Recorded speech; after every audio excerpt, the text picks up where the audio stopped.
Hi, good afternoon, everyone.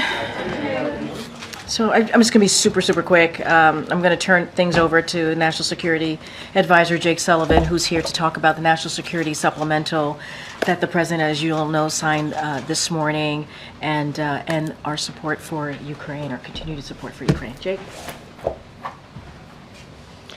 Well, thank you. So Karine was very short. I'll be a little bit longer because I have a few things to lay out, but wanted to start by saying that I'm sorry that we're late for the podium today, but it's for a good reason, which is I've just come from being with the President where he got the chance to meet with Abigail Edan, the 4-year-old American who was held hostage by Hamas in Gaza and was released last November as part of the first hostage deal that the President was able to help broker and negotiate. But it was also a reminder in getting to see her that there are still Americans and others being held hostage by Hamas, and we're working day in, day out to ensure all of them also are able to get safely home to their loved ones. The main reason I'm come to the podium today, though, is to follow up on the President's remarks from earlier today and the very important consequential vote that was taken in the Senate last night and the bill that was signed by the President this morning.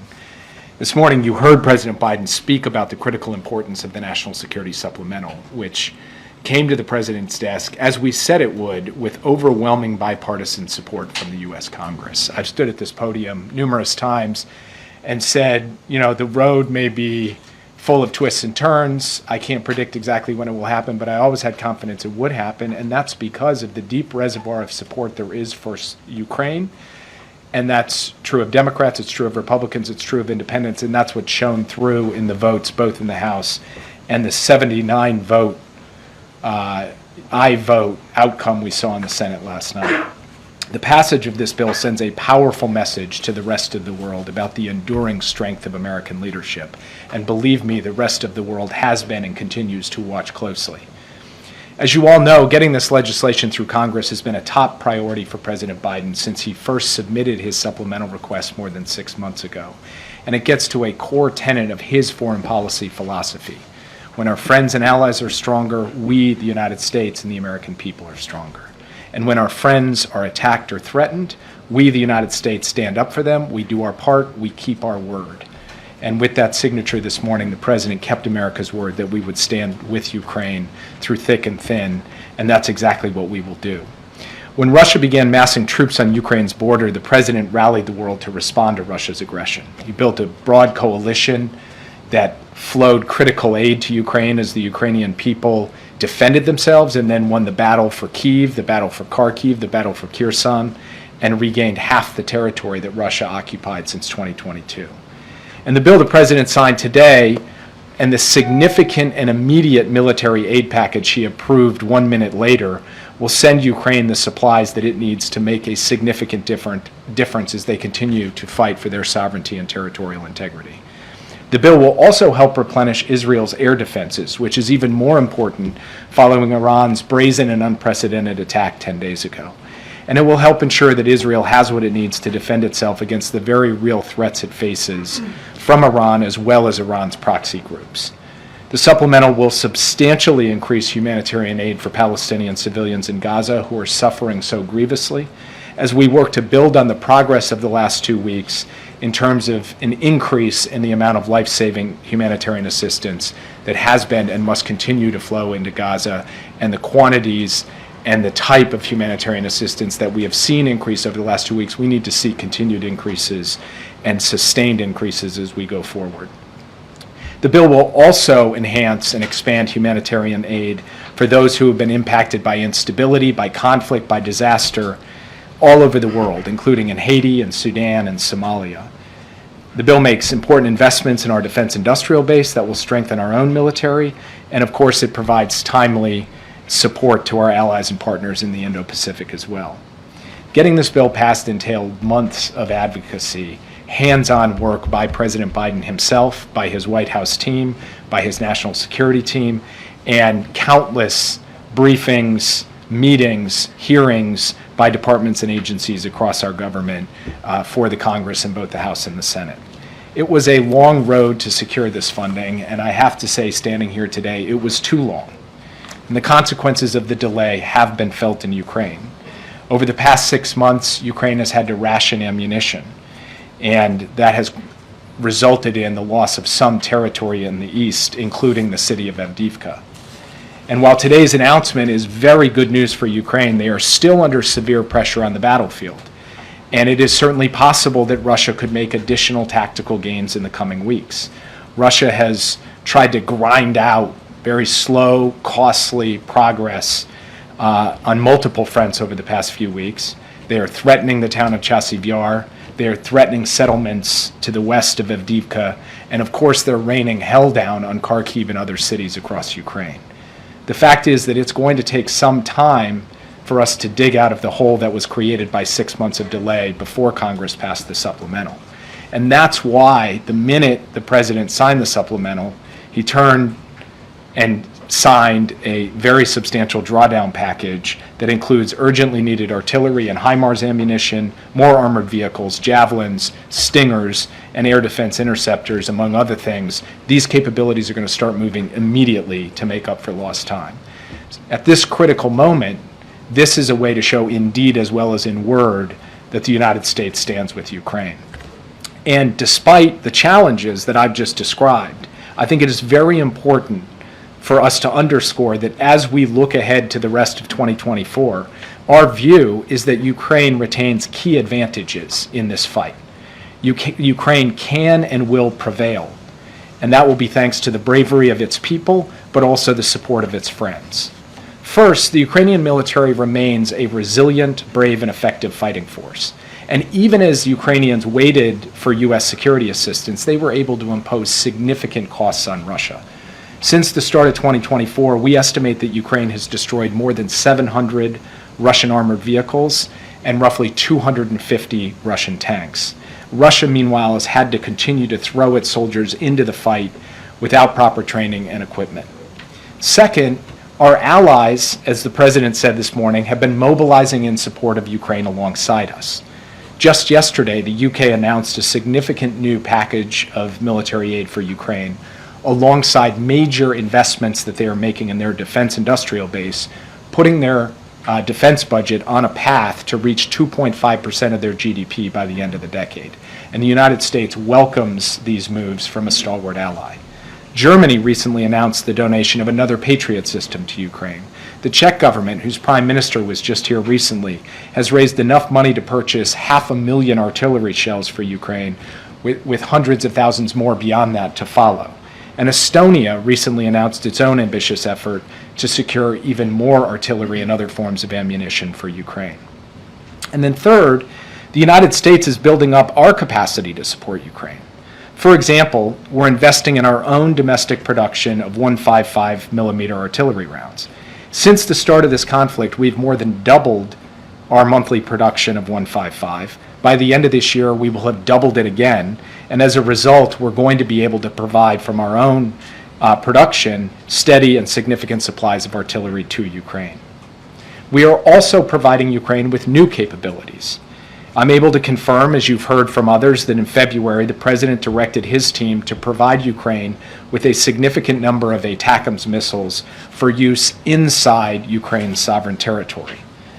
That shipment started moving in March as part of the PDA that the President authorized on March 12th, and those missiles have arrived in Ukraine.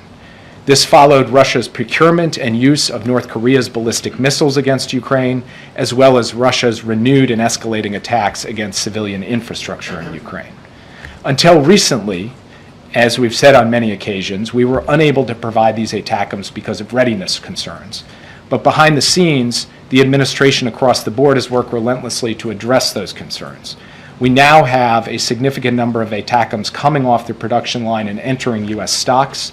And as a result, we can move forward with providing ATACMS while also sustaining the readiness of the U.S. Armed Forces. The path ahead will not be easy.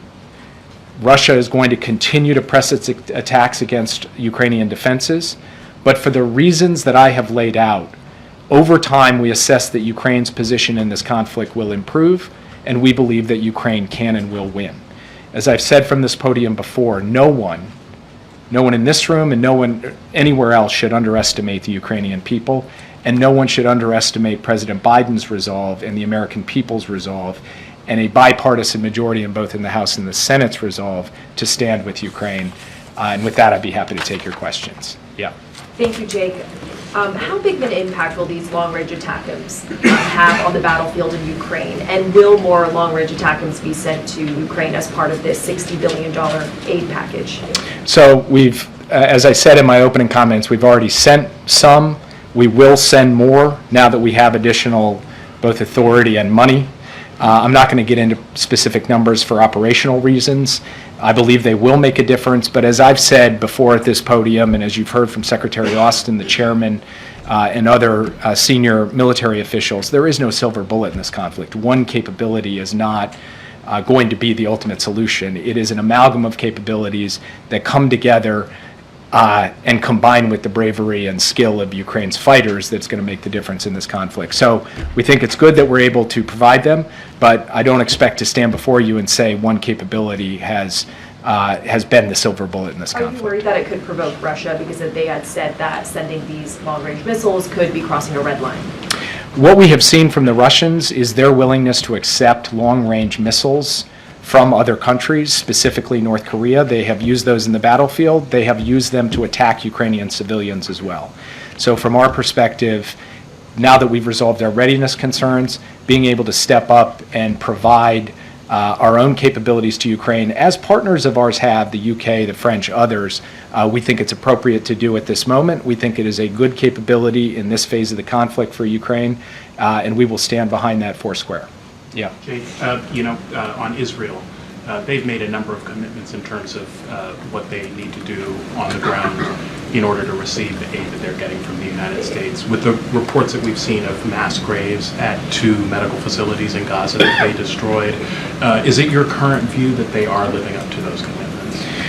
Well, those reports were deeply disturbing. We have been in touch at multiple levels with the Israeli government. We want answers. We want to understand exactly what happened. You've seen some public commentary from the IDF on that, but we want to know the specifics of what the circumstances of this were, and we want to see this thoroughly and transparently investigated so that the whole world can have a comprehensive answer, and we, the United States, can as well. I can't speak beyond that because, of course, we're in the early days of fully understanding what happened. We also received a series of commitments from the Israeli government with respect to the facilitation of humanitarian assistance. President, that's all for today, Jake. Time's up. that's the Gong Show. President Biden spoke with Prime Minister Netanyahu a little more than 2 weeks ago. And in the time that has unfolded since his conversation with Prime Minister Netanyahu, we have seen a marked increase in the amount of humanitarian assistance that has gone into Gaza, and importantly, a very significant increase in the amount of assistance that has gone to northern Gaza, where the UN and others had told us the challenges of malnutrition and potential famine were most acute. So we think we have made a significant set of steps forward on this, but, and this is a very important but, it needs to be sustained and it needs to be increased even further.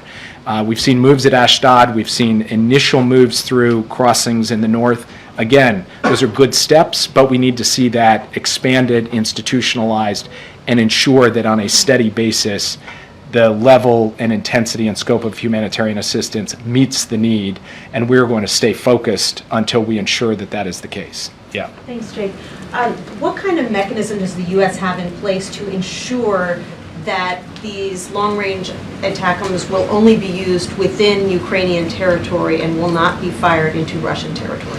Well, we now have an extended period of time where we have tested these commitments from the Ukrainian government, which they have made with respect to other systems as well, including HIMARS, where they have said we will only use these on Ukrainian sovereign territory. We won't use them beyond the borders of Ukraine. They have followed through on that commitment time and time again with respect to the systems that we have provided them, so we have confidence they will follow through on this commitment as well. And then on this new hostage video that was just released by Hamas of Kurd over in Poland, what's your understanding of why Hamas is releasing this video now? Is it because the U.S. was insisting on some proof of life, or is this a provocation of some sort? We have insisted on proof of life. We have insisted on the release of all of these hostages from the beginning. And so there's been no change in our position with respect to proof of life. So I can't speak to what has caused them to choose to release the video at this time. All I can say is this is an innocent young man being held hostage by a terrorist organization, and he should be released immediately without condition and without delay. I have not had the personal opportunity to speak with his parents since this video was released. I'm intending to do that. I don't want to speak further on this because of the sensitivity of the issue, other than to say I was just sitting with the President of the United States, going through all of the Americans being held hostage and what we can do about them, what their status is. It's something he's personally very focused on, even as he celebrates Abigail's release. So this is something we will continue to make a paramount priority for President Biden and for the United States. I know you don't want to detail it much further, but just for clarity, can you assess, is there any assessment of how recent this video was made, if this was made just days after? He does have sort of a date stamp and how long he says he's been held. What is the U.S.'s understanding on that? And separately, can you pull back the curtain on the visit with Abigail Adam and her family? You were there. How is she, her spirits, her family? What was the moment like? What were the interactions like? If you can invite us into that room. The moment that we got the video that showed Hirsch, we gave it to the FBI Hostage Fusion Recovery Cell. Those are the experts who have the technical capacity to actually look at that video and discern, or at least assess with as much specificity as possible, the answers to your questions. They are in the process of doing that. I'm not going to get ahead of that assessment to make any judgments about time, recency, etc. I will let them make those judgments, and then when we have something we can share publicly in light of all the sensitivities, we'll share it with you. President Biden will speak to this himself because this was his meeting, his opportunity to see Abigail, to see her family, to see her siblings. Abigail and her two siblings had their parents killed on October 7th. So they're still living with the tragedy and the trauma of that. Abigail, of course, is living with the trauma of being held captive for many weeks.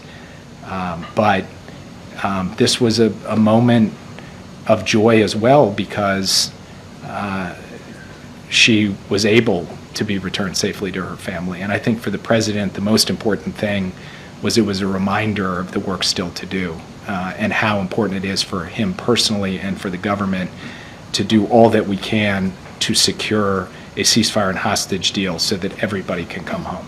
Yeah. Thanks, Jake. This bill also authorized the president to seize Russian dollar assets. Is that something he's prepared to do unilaterally, or will he have to consult with allies before making any kind of decision? Well, the G7 has said collectively that Russia's assets are going to remain immobilized until they are put to use for recovery in Ukraine. The precise way in which that happens, the mechanism, is still a matter of consultation with their European partners. Look, the ideal is that we all move together, that Europe and the United States, especially since the bulk of the assets are held in Europe, come up with a common way forward for how we ensure that these sovereign assets actually go to work rebuilding and reconstructing Ukraine.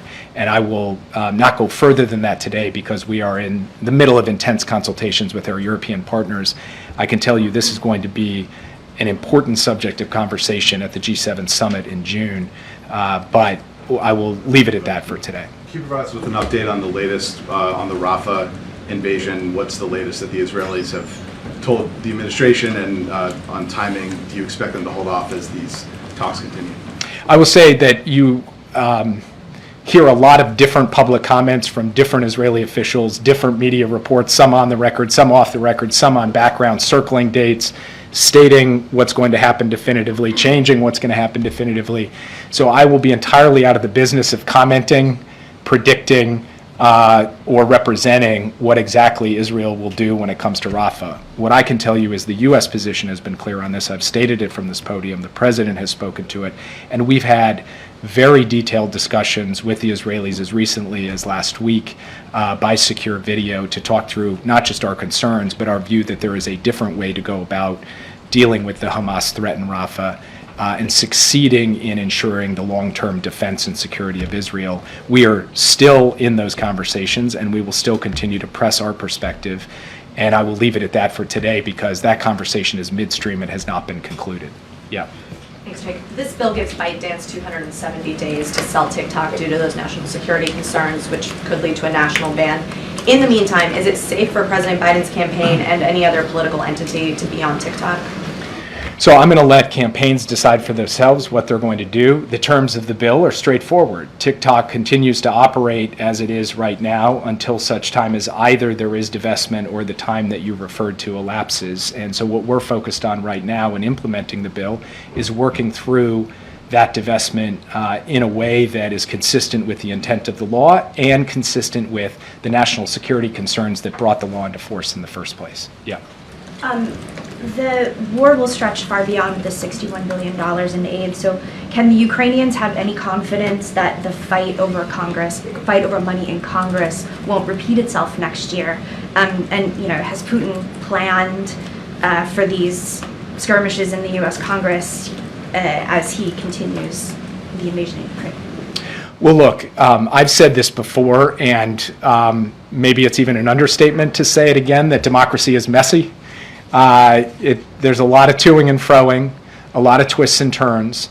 But I think really what this weekend showed is that at the end of the day, despite substantial effort by a lot of parties, including the Russians, to figure out a way to not have this bill pass, it has passed.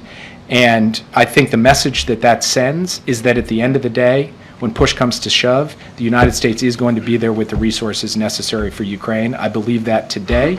I believe that 1 year ago, and I believe that will be true 1 year from now.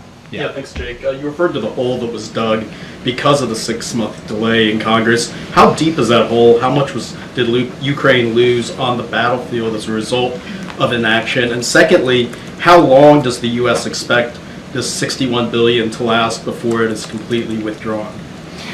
So you can measure the impact in different ways. With respect to actual territory, we're talking about tactical losses in the East, not some fundamental structural shift in the underlying dynamic of the conflict. But you can also measure it just in terms of the wear and tear it places on a frontline unit who has to ration ammunition because they're not getting the steady flows. And that's a bit more incalculable. And the president referred in his remarks earlier today to the reports of Ukrainian troops literally cheering in the trenches, watching on their phones as the House passed the bill over the weekend. That goes to show you how closely they are following the U.S. Congress, because it means the difference between having the tools they need to put up that fight effectively and not having those tools. So our view is that has caused, obviously, some significant wear and tear on the forces, as well as some tactical losses on the battlefield, and has also created the existing pressure that we see even today with Russian units pushing forward in places they were not previously pushing forward. But we also believe, as I laid out, maybe in too much detail for some of you, that there are fundamental structural drivers that favor Ukraine here. And part of that is about what the U.S. industrial base can produce. Part of it is about what the Europeans have stepped up to do in really significant ways over the course of the last 6 months. And we are urging them to keep that going, even as the U.S. has delivered $60 billion. Part of that is about the Ukrainian capacity itself. And then, of course, we are adding new capabilities like the ATACMS. So you put all that together, and I think the calculus of the Russians or the critics of Ukraine who say time is on Russia's side, they've got it wrong. We believe that the structural dynamics of this conflict favor the country defending its own territory. We believe that occupation and invasion saps the will and vitality of a nation over time. And as long as Ukraine gets the tools that it needs to defend itself, it can do so effectively and it can win. And we have now taken a major step forward in giving it the tools that it needs to defend itself, and we insist that we will continue to do so. And then that second question in terms of how long it'll last. I mean, until it's completely drawn down? Should it last the rest of this year? I mean, how long are we talking? I do anticipate that with the amount of resources we have right now, we can continue to supply Ukraine with what it needs through 2024. Yeah. Thanks, Jake. There's been some satellite imagery of tents popping up near Khan Yunis and Rafah as well. Do you have an assessment of what these were built for? Is this related to Israel's potential invasion in Rafah imminently? So I've seen the reports. I don't know actually exactly what they refer to. It is certainly the case that UN organizations, NGOs, other governments are working to actually build out shelter, sanitation, distribution points for humanitarian assistance in Khan Yunis now that major military operations there have abated. So sort of setting aside the question of Rafah for the moment, which is a hard question to set aside, there's going to be a significant amount of humanitarian activity in Khan Yunis regardless, as there can and should be in Gaza City as well as we get more aid to the north. So I can't speak specifically to these reports, how they relate to Israel's future military operations, because I've only seen them kind of written in the newspaper. I haven't yet seen what exactly they're referring to. But we'll stay in close touch, not just with the Israelis, but with the United Nations. In fact, on a daily basis at senior levels, we're talking to the UN as they try to coordinate the humanitarian element of this.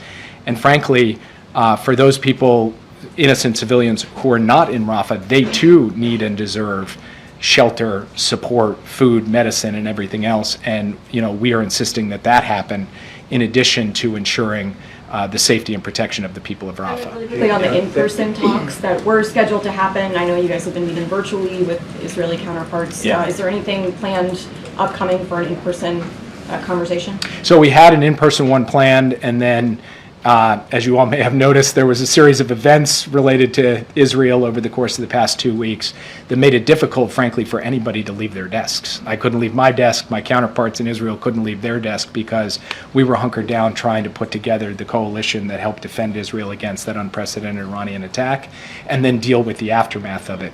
I expect we will get together in person relatively soon, but we don't have a date circled on the calendar right now. Yeah. Thanks so much, Jake. Back to the structural dynamics in Ukraine that you talked about earlier. Ukraine is facing a very severe troop shortage at the moment. Is there anything in this package that will address the fact that Ukraine needs more troops on the front lines and that they've been struggling to get the numbers that they need over the past several months? It's a very good question. Obviously, this package does not include troops. It includes the capabilities that troops will need, but Ukraine itself will have to supply the troops. Now, as we were working day in, day out to get this bill passed, President Biden was also working with President Zelensky to talk through how President Zelensky was thinking about the issue of mobilization and getting enough forces forward to the fight. And actually, as you know, just in the last couple of weeks, Ukraine has passed a new mobilization law, and also the new Commander-in-Chief, General Syrskyi, has put in place, along with the Defense Minister Umerov, a series of protocols to increase the number of forces that are being mobilized each month so that Ukraine has the manpower it needs to go along with the capabilities it is now getting. And we will start to see the impact of that month by month as they implement the new mobilization law and as they implement the new directives from the Minister of Defense and the new commander of the Ukrainian Armed Forces. Yeah. Jake, the North Korean envoy has recently sent to Iran, and considering the fact that both ballistic missiles and the Shahed drones been sent to Ukraine to fight against the Ukrainian forces, can I get your comment on that, please? Well, the president today made a comment that, I'll just repeat, which is for the 6 months that we were not actually passing the necessary resources for Ukraine, Putin was looking to his friends, and he was getting those drones from Iran, he was getting those missiles from North Korea, and he was getting support for the Russian defense industrial base from China. And that is not lost on us. It's something that we are dealing with on all three fronts, and we will continue to do that. And you've heard Secretary Blinken, obviously, who's now in Beijing, speak to our concerns with respect to the PRC and its support for Russia's defense industrial base. And we have been vocal from this podium about both North Korea and Iran, and will continue to be. Yeah. Thank you, Jake. Some Israeli government officials are saying that the president has backed down on possibly sanctioning the IDF Nitsa Yehuda unit battalion. Is there any truth to that? Is that still under consideration? And if not, why not? On this one, I've got to refer you to the State Department because they run a rigorous, detailed analysis of what's called the Leahy Law, which looks at gross violations of human rights by particular units. It has been taking a look at these questions for multiple countries, and it wouldn't be appropriate for me to speak on their behalf, so the State Department will ultimately have to speak to this. I would only point out that the nomenclature of sanction is not accurate. What we are talking about here is if the Leahy law is implemented, it has implications for how we deal with a particular unit, but it's not in the classic sense a sanction. It's something well known and applied in multiple jurisdictions around the world. But this really is something that we take care to separate from politics, to separate from decisions taken at the White House. It is a State Department analysis with a State Department outcome, and they can speak to what is going to happen at the time that they're ready to speak to it. Having said that, a number of State Department officials, including some recently departed former officials, have told my colleagues that their understanding of the situation is that the president's views on Israel have been a roadblock to applying the Leahy law, as you have just described. Can you tell us right here whether the president would intervene in that State Department process that you alluded to prevent Leahy law restrictions being placed on Israel? I think I did just tell you he will not, the White House will not intervene in that. That is a process run out of the State Department, and you should go there. And my strong guess is that the State Department officials you're referring to have never sat in a meeting with President Biden on Israel and are merely speculating based on whatever their own perspective is. But I've said it to you plain and simple. The State Department will make these judgments. They'll make them according to the analysis and the timeline they deem appropriate, and the questions about how that all plays out are best directed to their podium. Yeah. Just on Ukraine. Now that the United States is sending long-range missile systems to Ukraine, do you expect that Germany would follow? Would you welcome such a step from them? I would refer you to Berlin on that. Yeah. Talking about a very detailed discussion with the Israeli government about a possible invasion in Rafah. Does this administration still consider Prime Minister Netanyahu as a viable partner? As a what? Viable partner. I'm not sure I understand what you mean by that. As a partner that you can trust. He's the Prime Minister of Israel. We deal with whoever is sitting in the chair as the Prime Minister of Israel, because ultimately the decisions that are taken under his leadership of his cabinet. And so we will continue to engage with the Prime Minister. The President will continue to engage with his team in an effort for them to fully understand our perspective and where we think the right steps forward are, and to listen to them as well. And ultimately, the President will make his own decisions about U.S. policy consistent with U.S. interests and values. Yeah. Thank you very much, Jack. On the Iran, North Korea, and Russia, it was reported that the North Korea's economic delegations will be dispatched to Iran to discuss nuclear and missile cooperation with Iran. As you know, that Iran used North Korea-made missiles in an airstrike against Israel. What impact do you predict that military cooperation between Iran, North Korea, and Russia will have on the Middle East situation and the Korean Peninsula? Well, episodically over the course of many years and many administrations, we've seen various linkages in and defense cooperation between North Korea and Iran. That's come and gone, ebbed and flowed. What is new, what is different over the course of the last 2 years has really been the cooperation between Iran and Russia with this massive provision of drones, and North Korea and Russia with a massive provision of many different capabilities, including artillery, but also including ballistic missiles that go quite a long range, pack a punch, and are being used to terrorize cities across Ukraine. And we believe that this is a matter of grave concern to the security of Europe, way beyond the borders of Ukraine. And to your question, we're also concerned about what may happen in the other direction. What is Russia going to provide to North Korea or Iran that will destabilize the Indo-Pacific or destabilize the Middle East? That's something that we're watching very closely. Yeah. Tomorrow is the funeral service for the 7 World Central Kitchen egg workers who were killed. Why is the president not going? Well, the president will have a letter from him read at the service, and you will see the second gentleman there. The president, of course, has had a long-standing plan to go up to Micron, the facility up in Syracuse. He will continue with that. but he has spoken directly with Chef Jose Andres about this tragic event. And of course, in the immediate aftermath of it, he picked up the phone, he called Bibi Netanyahu, and what we have seen since then, as I was speaking about before with respect to the provision and facilitation of humanitarian assistance, has been a significant difference. But the administration will be well represented at that event. Yeah. Thank you. Two questions. One on Iran.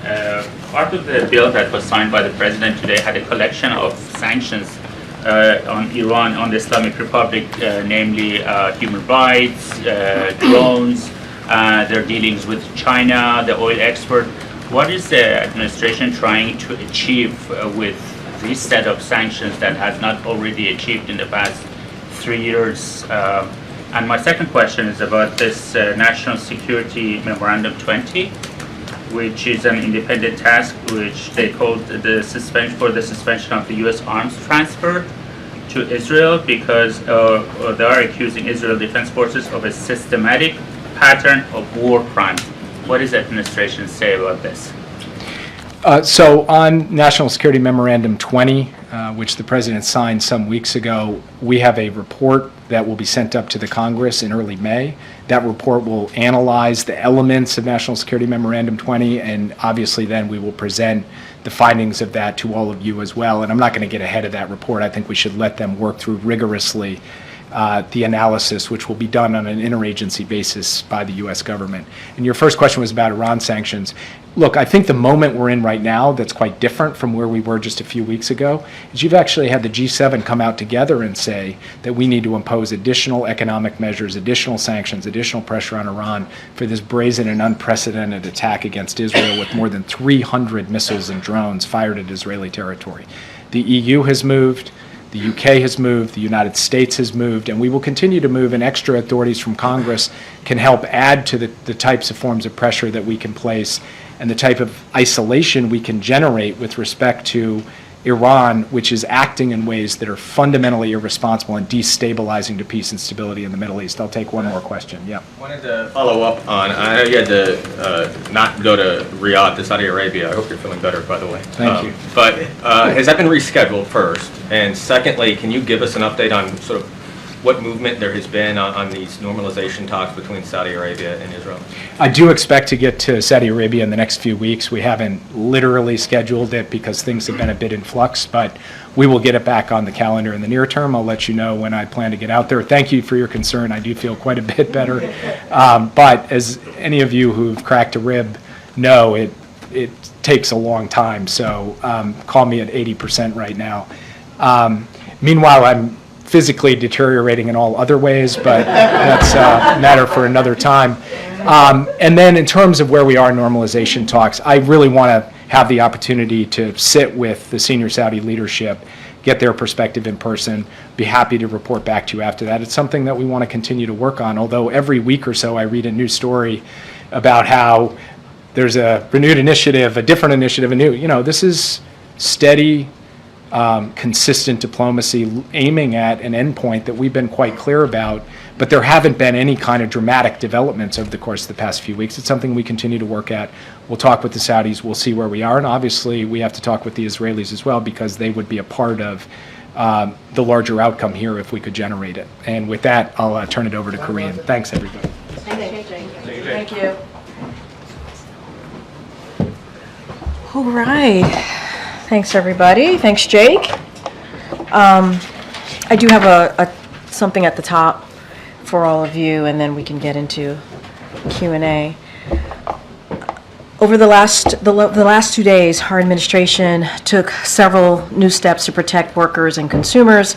The FTC banned non-compete agreements, which currently keep 30 million workers, nearly 1 in 5, from changing jobs. This rule will increase wages by at least $400 billion over the next 10 years. The Labor Department raised the salary threshold for overtime, extending overtime protections to millions of workers. As the president put it, if you work extra hours, you deserve extra pay. The Labor Department is also protecting retirement security by requiring financial advisors to act in the saver's best interest, not their own. This will save millions of Americans thousands of dollars for their retirement accounts. The Transportation Department is helping consumers get what they are owed by requiring airlines to provide passengers with cash refunds when flights are canceled or significantly changed, checked bags are significantly delayed, or services like Wi-Fi are not provided. The Transportation Department is also cracking down on surprise junk fees by requiring airlines to tell consumers upfront what they are being charged for checked bags, carrying on bags, and changing or canceling a reservation. These are just the latest parts of President Biden's agenda to protect workers and lower costs. The president is building an economy that lifts up working Americans and middle-class families. With that, Colleen. Thanks, Karine. Yep.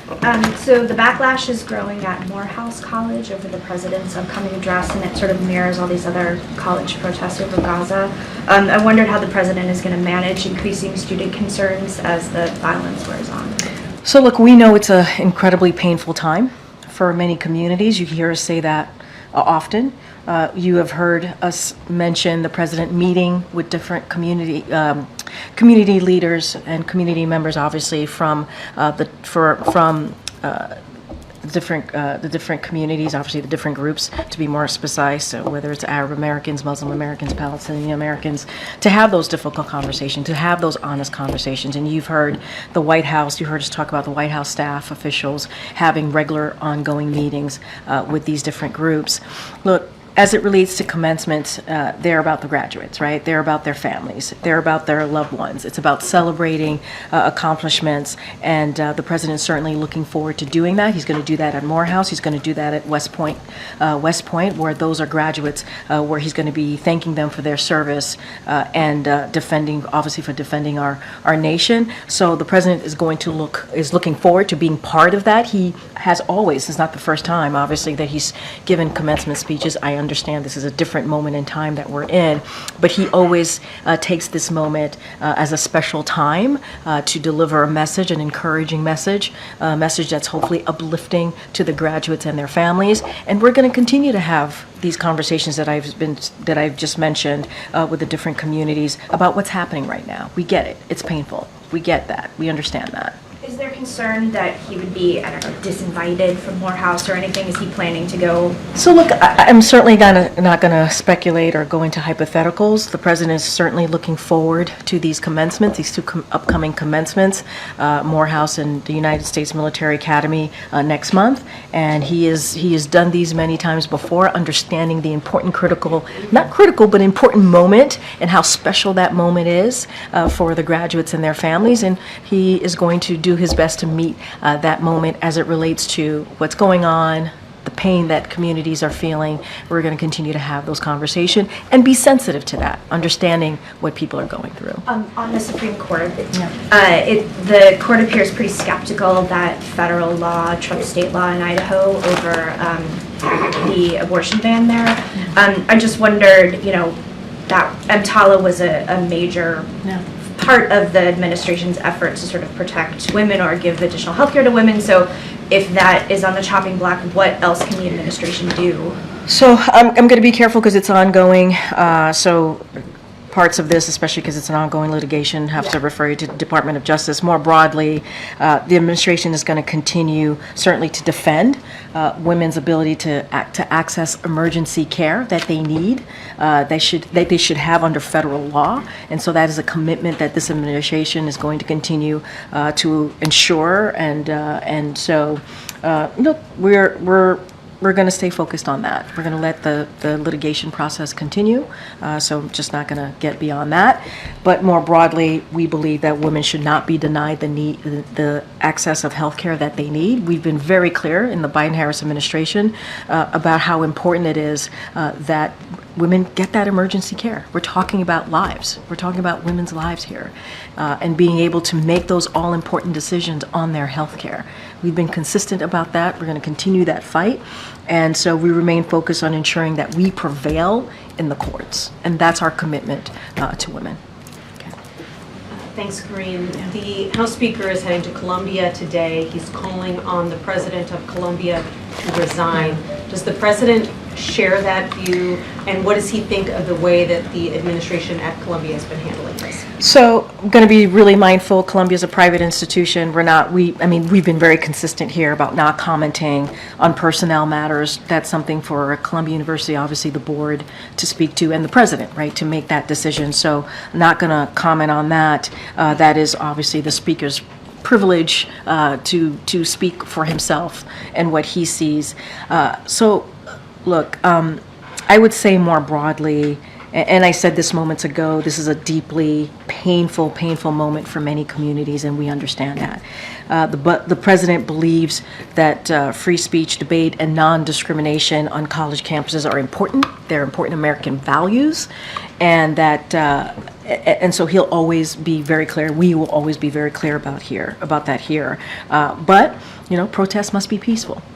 Students must be safe. When we see violent rhetoric, we have to call that out.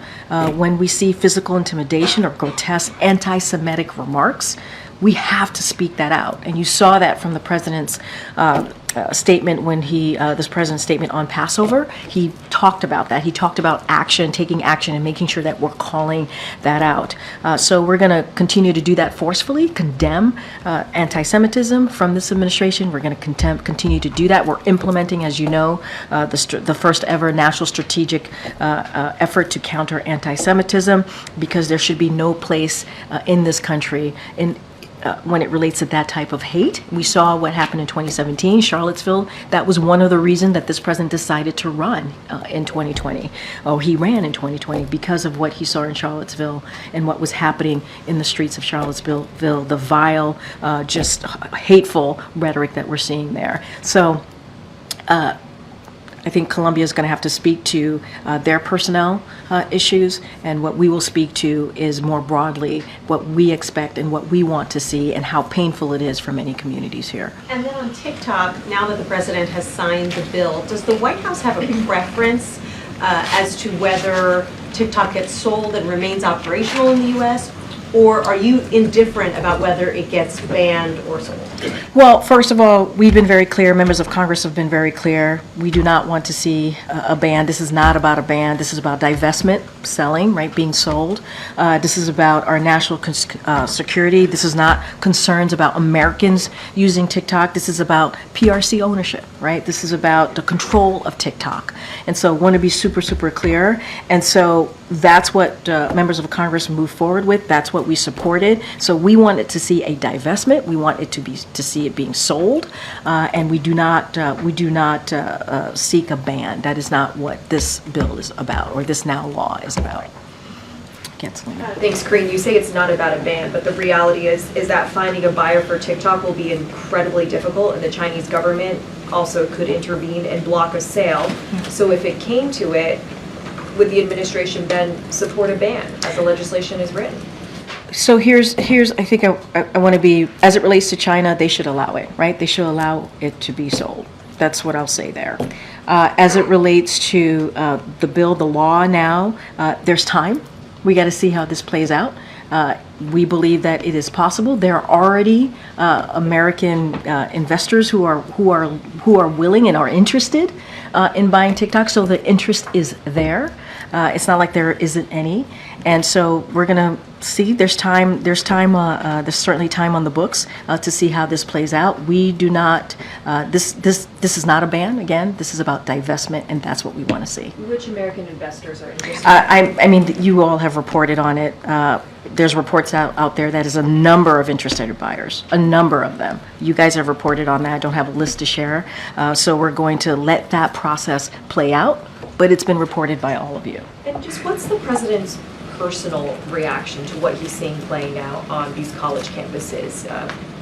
What would be his message to those who are peacefully protesting, those who feel targeted on all sides of the community? No, I hear your question. I think the president's been very clear. He put out a statement in his Passover statement. He talked about we can't be silent here. Silent is complicit, and we can't allow that.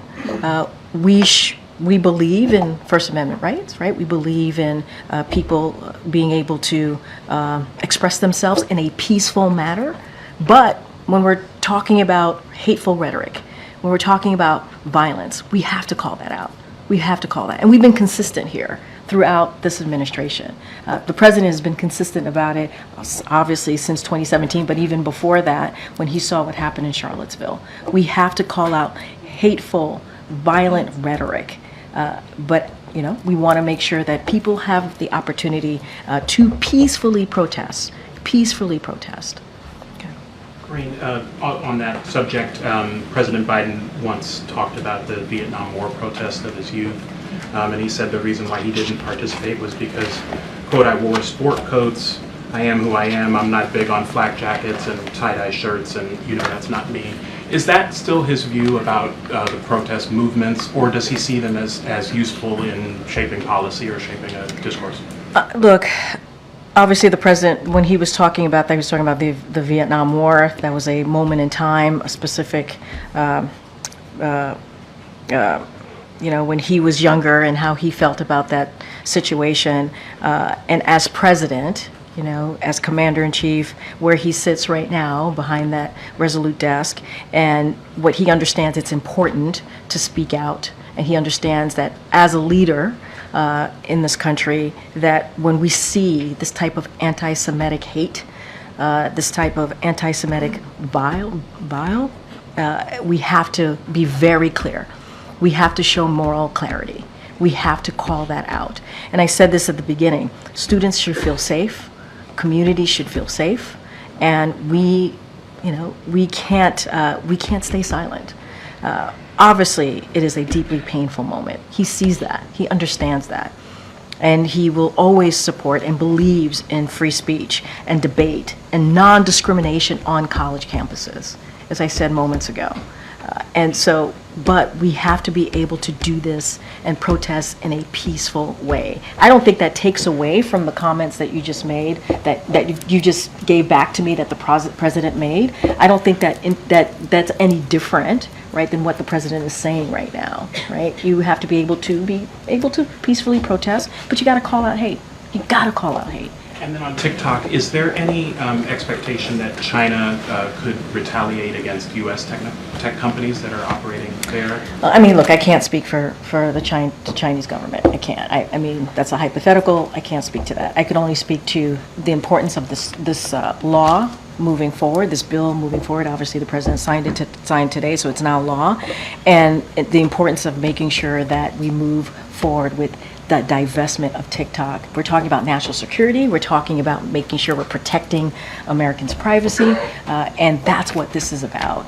And we are not talking about Americans using TikTok. That's not what we're looking at here. We want to make sure that there's a divestment, that TikTok should not be owned, or Americans should not be having to worry about using a platform that is owned by a country that's trying to harm us.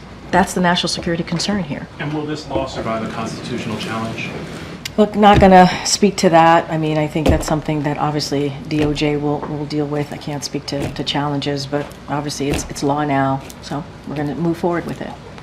Thank you. We are seeing some of these on-campus protests really heighten tensions and escalation across the country, not just at Columbia, but at public universities, UT Austin, USC in California.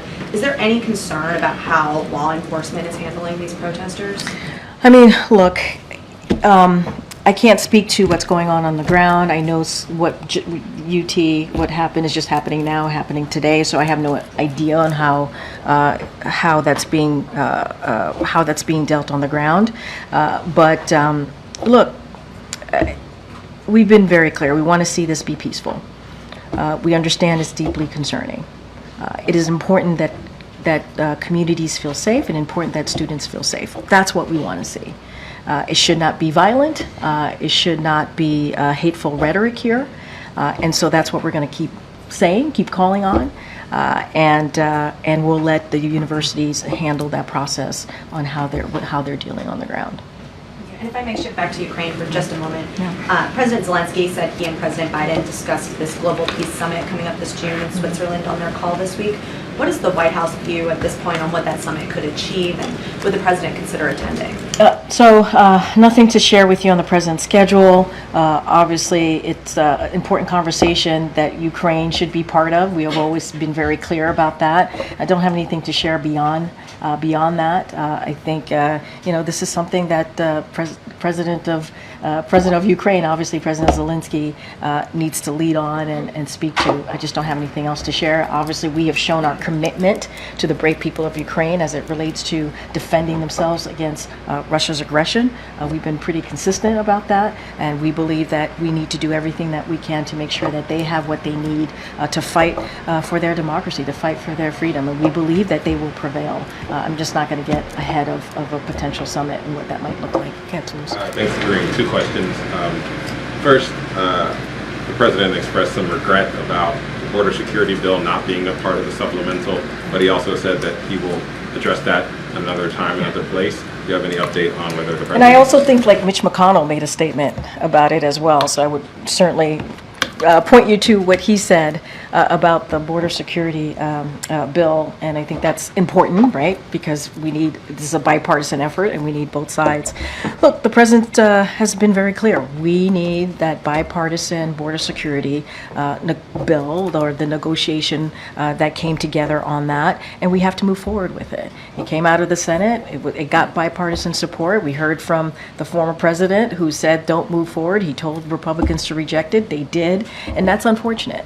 That's unfortunate, because it would have been the toughest, it would have been the fairest if the president had an opportunity to sign that into law, law that we had seen in some time. And it would have addressed a lot of the concerns that Republicans have, that we're seeing, the challenges that we're seeing at the border. So, he had an opportunity. You all listened to the president, right? So he had an opportunity this morning. So he was going to take that opportunity to say how we need to continue to move forward with the border security negotiation, or the plan that came out of the negotiation. So he wants to see that. It's a concern that majority of Americans have, and so we want to see that move forward. And I think Mitch McConnell spoke for himself on that. Should we interpret him saying he's going to come back to it as a sign that he's going to do some executive action in the coming weeks? Well, look, we've always been very clear. No executive action is actually going to do what that border security plan would have done, right? We believe that was in order to move forward, to deal with the challenges at the border, in order to actually deal with what we've been seeing with immigration, a broken immigration system that we have seen for decades. That's the way to move forward. Obviously, we're always going to look at our options, but we believe there's still an opportunity here. There's still an opportunity here, and I think Leader McConnell was pretty clear about that too today.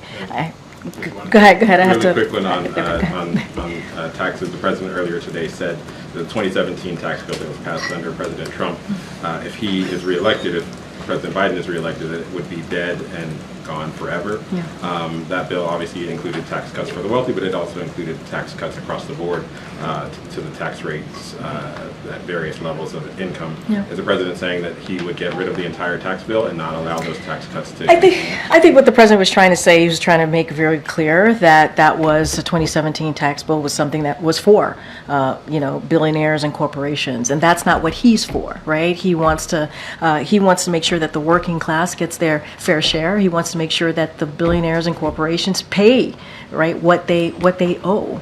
And so he's talking about an economy, what type of economy that he wants to build. You hear us say it all the time. He says it all the time. An economy that's built from the bottom up, middle out, that doesn't leave out working people, that doesn't leave out the middle class, that builds into the middle class. And I think that's what he was trying to speak to more broadly, and how billionaires and corporations have to pay their fair share. He's always been very clear about that. And 2017 tax bill does not do that. It does the opposite of that. And that's what we've seen from Republicans continuing, like when they put out their budget recently, that's what they're doing. They want to give them a break. And what the president wants to do is give the middle class a break. He wants to give working people a break. And you've seen that from his legislation that's been passed in trying to make sure that we do not leave communities behind. Communities that have been left behind for decades now. Okay, Peter, I have to go into the Oval Office. Two quick ones. One that developed in the last hour, which is on the third attempt in the last 3 weeks. Arizona State House lawmakers just passed a bill that would repeal the near total ban on abortion in Arizona. The White House's view on that, and now, of course, moves to the state Senate.